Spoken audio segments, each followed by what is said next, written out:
Turns out Dr. Walter Kempner from Duke University back in the 1940s was reversing some of our worst killer diseases with diet alone. It was made up of white rice, fruit, and table sugar. And he was reversing diabetes. So these people basically had death sentences, went to him, and were given basically sugar. You know, this horrible diet, but it was strictly plant-based. That was a clip from the documentary What the Health, and here with us are the film's director Kip Anderson, along with bariatric surgeon Dr. Garth Davis, personal trainer Jorge Cruz, and just joining us via satellite is Dr. Robert Lustig. Dr. Lustig? This movie is an unabashed attempt to market a vegan diet to the American public. I have absolutely nothing against a vegan diet. The question here is whether or not it's good from a metabolic standpoint and whether or not it causes disease or reverses disease. That's what I'm here to discuss, and that's what I want to focus my comments on. Can I just address your comment that we are patently false? Because I've got so much science to address that.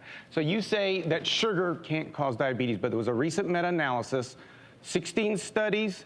Sugar actually decreased the amount of diabetes in that meta-analysis. In the EPIC study, 500,000 people found 12 years replacing 5% of their fat with fructose, which Dr. Lustig hates like crazy, dropped their diabetes rate 30%. If you look at the Adventist Health... We don't consume fructose, we consume sugar. Right. Fructose for glucose exchanges are inherently biased because you don't absorb fructose alone. All of the studies that are fructose for glucose exchanges are basically artifact, and I can prove it.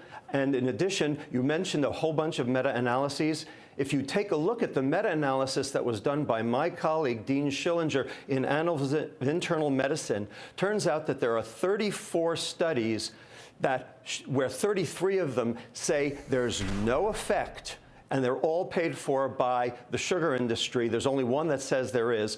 When you look at the ones that are independently funded, 26 of them say there is an effect of sugar in diabetes. So you have to take those meta-analyses and use as a cofactor whether it was industry-sponsored or not. The EPIC study did not. The EPIC study did show that did not. But this gets back to me, if I can... clearly showed that animal protein caused diabetes. But this is where, Dr. Davis, to not acknowledge that, okay, if we're going to say industry-funded studies are a bad thing when it comes to eating meat, but then we're going to say industry-funded studies about sugar, none of the studies I mentioned were industry-funded, and I never, ever mention industry-funded studies. I do not believe in industry-funded studies. Well, and no, quite frankly, for good reason, you know, an industry-funded study. But the reason I wanted to talk about this, I actually have friends who are vegan and all they eat are processed sugary foods, and they are not healthy. No. And so if you give someone a license to change their habits, and your premise is what the health, and I want to stave off disease and illness, decrease inflammation in the body,